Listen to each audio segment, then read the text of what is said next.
Hi, everyone. I'm Billy Hempler from GovCon Leaders Circle. Today I'm joined by Marvin. Marvin's from iTech AG. Welcome, Marvin. Thanks, Billy. How are things? How is iTech? What's the latest? Busy. We exited our 8A last year, so we've been very busy with all the changes, as you well know, that happened in the industry with Doge and whatnot. But it's been exciting times for iTech, and we continue to push forward and really focus on intentional growth. Yeah. No, that's good. That's great to hear. And just so our viewers here, what's your role at iTech? Yeah, Billy, first, I want to thank you for having me Absolutely. here Yeah. on the show, the podcast. My name's Marvin Soward. I'm the Chief Financial Officer at iTech AG. Although CFO is my title, my role today extends well beyond traditional finance. I oversee HR, contracts, project controls, work very closely with leadership and strategy planning, support the company's long-term success. A lot of my professional background includes banking, payments, technology, finance, uh, now government consulting for the past 10 years now that I've been in the industry. Um, and that variety has definitely helped me become more valuable because I've been exposed to different perspectives from a business standpoint. So yeah, that's a little bit about myself That's and great. my position at iTech. Thank you. Thank you. No, that's wonderful. And we will get a chance to dive more into that shortly. High level, and we'll have a few chances here with some history. But can you give us just a rundown on iTech, maybe sub-industry niche focus? Yeah. So iTech was founded in 2008. We've evolved significantly through history. Like many GovCons, when we started, we obtained our 8A certification. Through that vehicle, we did a lot of functional work was our initial stages, a lot of scheduling, project management back in 2008, 2010, when that was very prominent. And over time, we started becoming more technology organization and pivoting more into the technology consulting, helping the federal, state, private organizations modernize systems, improve processes, connect information, and ultimately achieve better and more predictable outcomes for the organizations. We've developed significant expertise around ServiceNow, digital transformation, but what really distinguishes us from other companies is we do not view technology as the final outcome. Technology to us is a tool that helps the organization operate more effectively and accomplish a mission. Our work's helped, improve employee experiences, customer experiences, citizen services, operational efficiency, decision making, organizational visibility. We are a very agile company. One story I like to tell about iTech is when COVID hit and you had all this change, all the sudden going in places and, certain type of programs being shut down because they needed to be in person and whatnot. We were very quick to pivot and find opportunities in government grants, having done government grants for the DoD in partnership with LMI. We were very successful during the COVID period because guess what? Now you had states and then agencies handing out a lot of money and it's not that different from grants, right? So, yeah, we're a very agile company, very customer oriented. We consider ourselves a technology company, but as I mentioned, our goal is to ensure that our technology has a positive outcome for those that are using it. Yeah. I like how you phrase that because it's not just, hey, here's the off the shelf product, so to speak. Right. Um, it's we're an actual end resolution provider. That's great. You have to focus on that for sure with customers because sometimes if you are really just focused on the technology and the technology alone, you don't have the ability to have the same positive impact seeing it all the way through. So that's great. Exactly. Yeah. Good. Well, we'll come back to iTech a little bit more later. I wanted to dive into more specifically what you're seeing and what iTech is seeing in the industry as a whole, and some things that you might be recommending, some There's a lot of buzzwords right now around AI, so we'll dive into that. But high level, what are you seeing right now in the market? What are some issues that you're facing?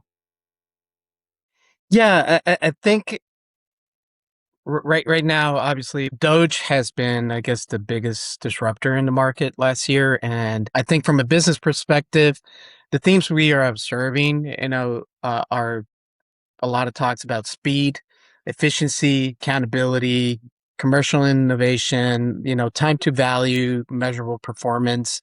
Yeah, The government is asking harder questions about value being delivered throughout the contracts, right? I think that can be healthy for the industry, and us as contractors should be able to explain not only what activities we've completed, but did it improve for the government, right? At the same time, in our space, primarily modernization is complex, right? We have to balance efficiency and speed with security, mission requirements, change management, long-term sustainability. So, I think those are what we're seeing. A lot of the big changes. AI obviously is a big component, a big discussion topic, both in the government and the commercial space. We just for awareness, iTech does both federal and commercial um, IT consulting. Um, so AI is also bringing a lot of new opportunities and challenges for companies, right? In our space, I think one opportunity that AI is bringing, at least for us as we've exited our 8A, it's leveling the playing field, right? In the past, big programs that were released for a bid, you had to be quite a large integrator because you needed an army of people to do the work. It's sophisticated. AI is allowing for smaller integrators like us to be able to compete against yeah, these large integrators. yeah, AI is creating efficiencies where we can come up with the team quick and be able to provide the same solution without having the scale that maybe some other large companies have. yeah. No, it's supercharged a lot of companies. Um, there are some potential downsides, which we'll get into in Yeah. macro scale. But no, you're absolutely right. There's tons of resources available right now that weren't even available a year ago, let alone 5, 10 years ago. But that's good. You guys have capitalized on that. That's wonderful. And so you've made a transition from. I did want to talk about small business versus having to be full and open and competing in that regard. But the small business space got hit pretty hard in the last 18 months. Do you want to comment on that a little bit?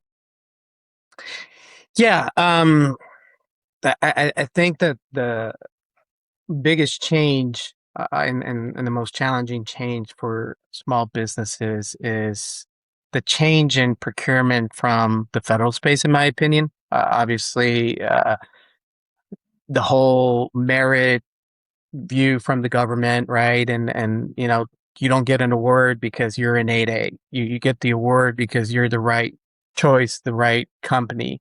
And I think that has created more challenges for companies that are like in 8A programs. To me, that's the biggest challenge that I see for the smaller companies. I think the transition from a small business program into unrestricted is the most important difficult stages. It's more so now. So programs like the 8A can help companies establish experiences, relationships, capabilities. So my biggest advice right now is, exploit those opportunities as Yeah, you are in that 8A.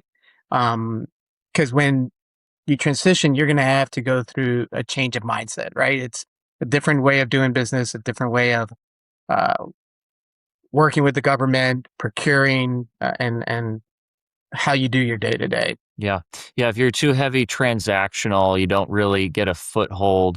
That's kind of the beauty of.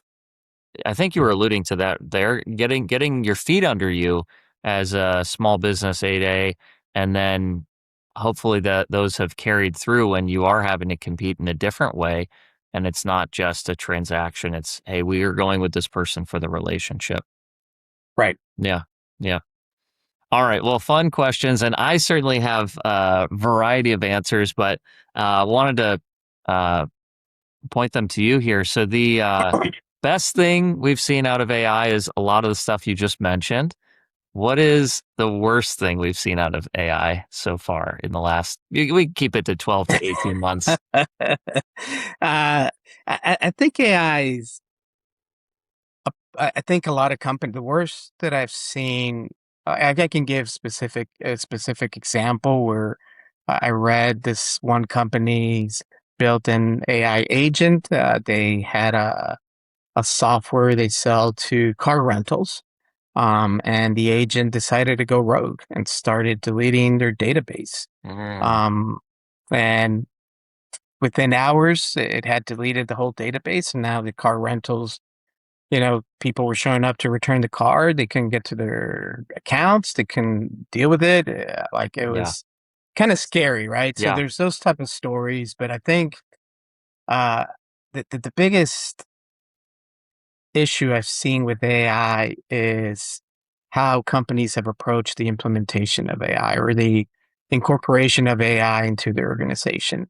To me, the question shouldn't be how do we implement AI, but the question should be rather what mission or business problem are we trying to solve? Yeah. The biggest issue with AI is that, as you well know, AI depends on data, connected processes, governance, security. You gotta have responsible use and employee adoption. So if you have a disconnected or poorly understood process, and you're trying to throw AI on top of that, Yeah. you're not going to get the value. You may just be creating confusion even more quickly, Right. right? Right. So yeah, Yeah. No, I think that's a really great way to put it. The if you're trying to replace something you really shouldn't be replacing in the first place, well, then the implementation is going to be a mess altogether because right. you're really trying to offload something you shouldn't to begin with. I think it kind of hints at like the laziness aspect. There's probably a bunch of different things you could plug in there, but I'll give you one. I get, I'm sure you get bombarded with a lot of spam and even Yeah. more so now. And why is that? Because someone is thinking at another business, hey, I want to get in front of more customers. Let me just mass market this. And it's supercharged in a good way, like we're talking about, but that's the bad way of supercharging it. One thing I wanted to add, big challenge that the corporate world is having with AI is actually bringing the value of AI to the enterprise level.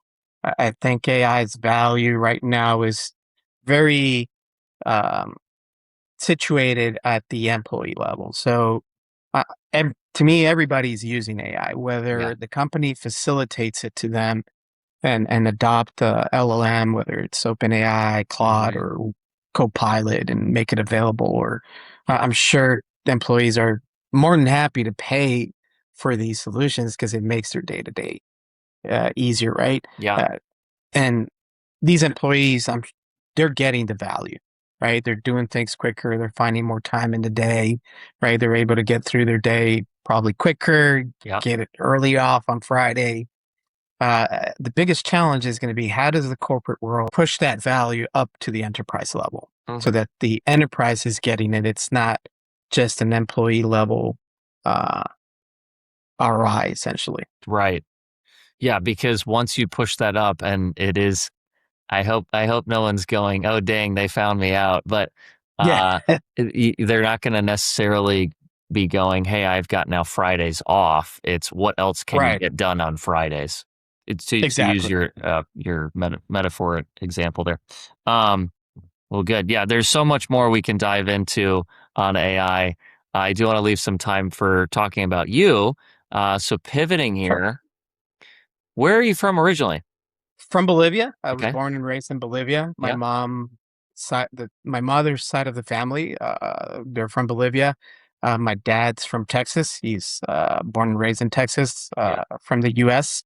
Um, but when my mom and dad got married, they decided to uh, go back to Bolivia. Actually, this nobody believes this story, but my mom and dad, for their honeymoon, decided to make a drive from Texas all the way to Bolivia.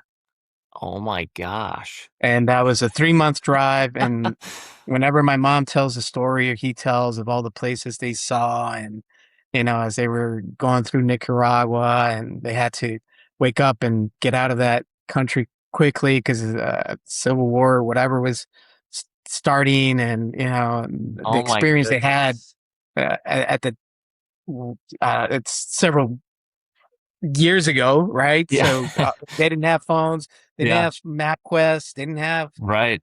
cell phones or any of that. Yeah.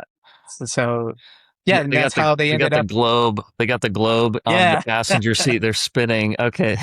exactly. So Um, yeah, they moved to Bolivia, and that's where I was born, and I spent most of my childhood and growing up. And once I graduated from private university of Bolivia, I got a major in business and finance. I got my first job as a underwriter at a bank for commercial underwriting. That's kind of where I learned a lot about policy risks, financials, and whatnot, compliance. Um, I moved back to the States and been here ever since, 20 years now. yeah, yeah, yeah. Thank you for taking us through that first part there. Yeah, so you got into banking and you said underwriting more specifically. So that was your first job out of college, right? Yeah.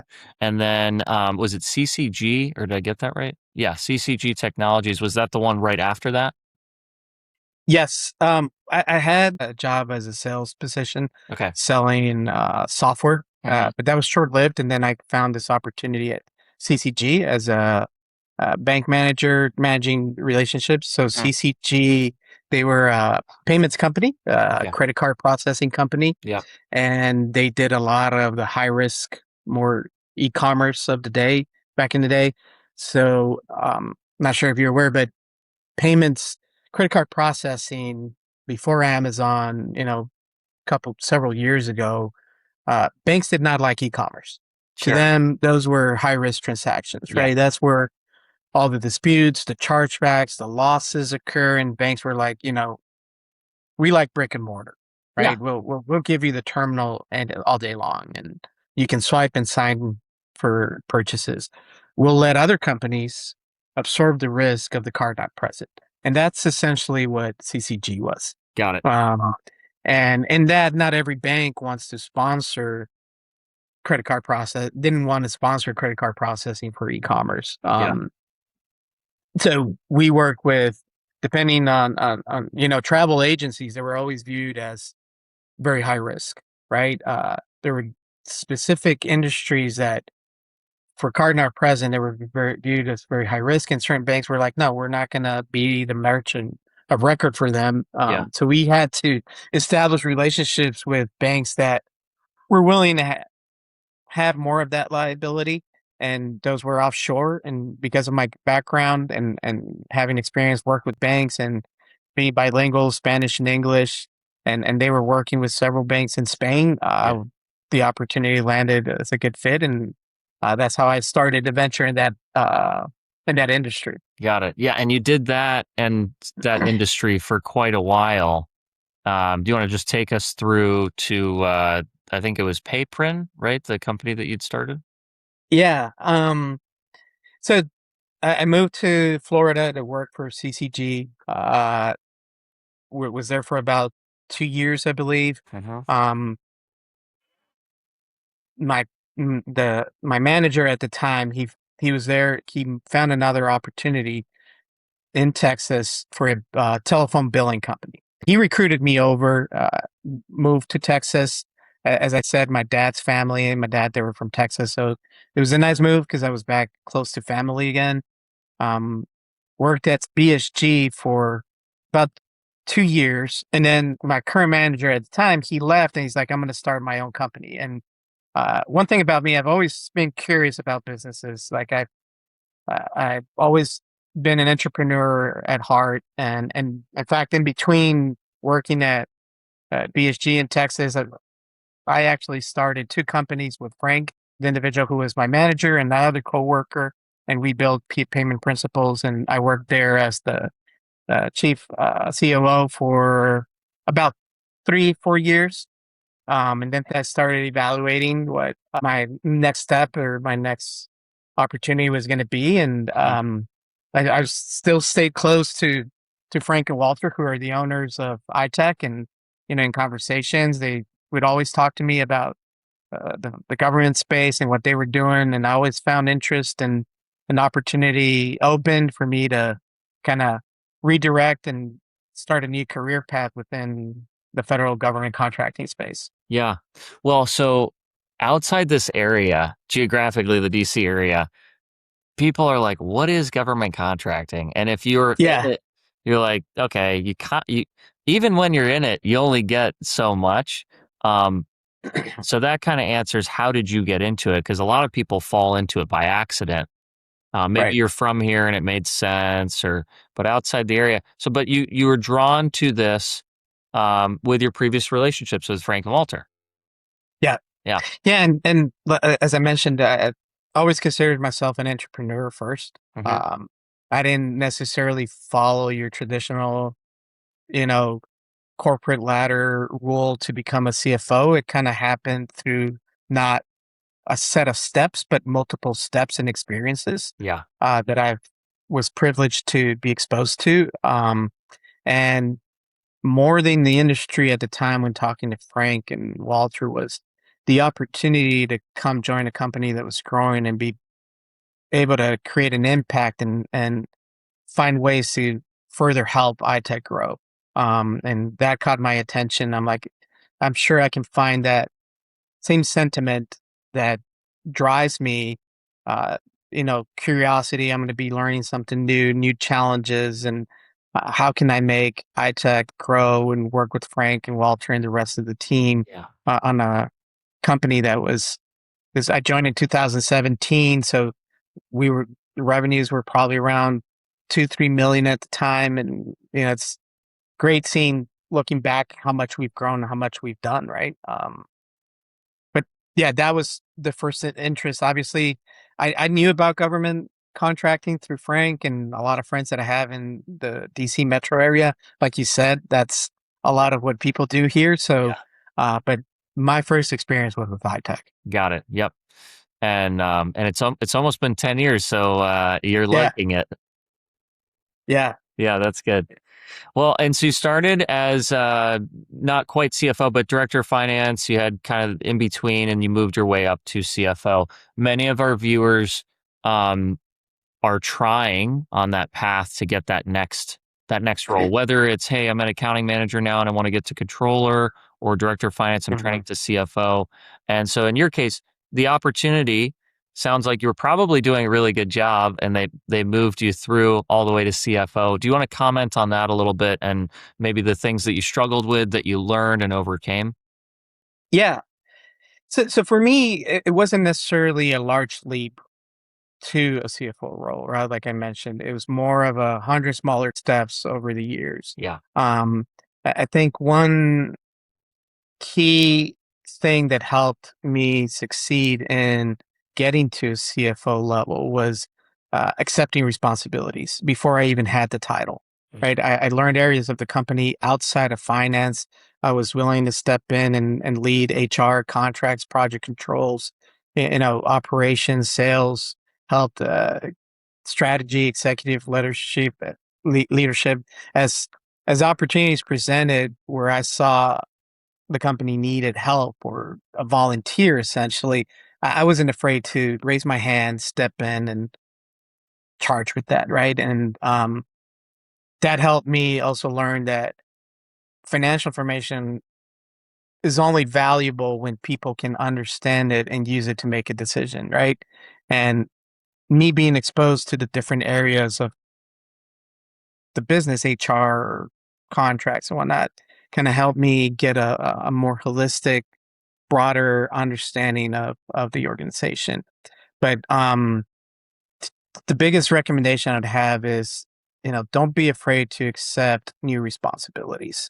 Yeah. Be okay to step outside your comfort zone. Um, and don't look for the title before the responsibilities. The title will come.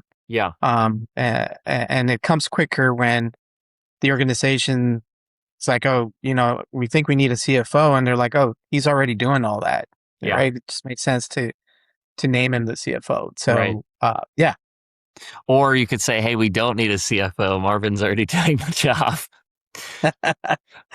yeah, Yeah, no, but you're totally right. And you said 100 small steps over a longer period of time. It's the same thing. Yeah. How do you eat an elephant? One bite at a time. Um, right, yeah, I'm thinking of a cheesy sports analogy, and I'm gonna misquote, but I feel like it's Bill Belichick. If not, maybe another great coach. But it's like, hey, if you win at practice, if you win the season, then winning the Super Bowl is by consequence. It's not actually the thing that you did to win, you know?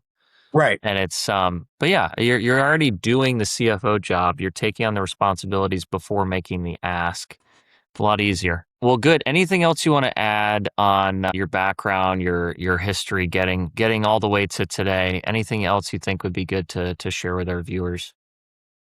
Yeah, probably, a couple skill sets that I've been able to obtain through my career path that I think have been valuable, is, have business curiosity.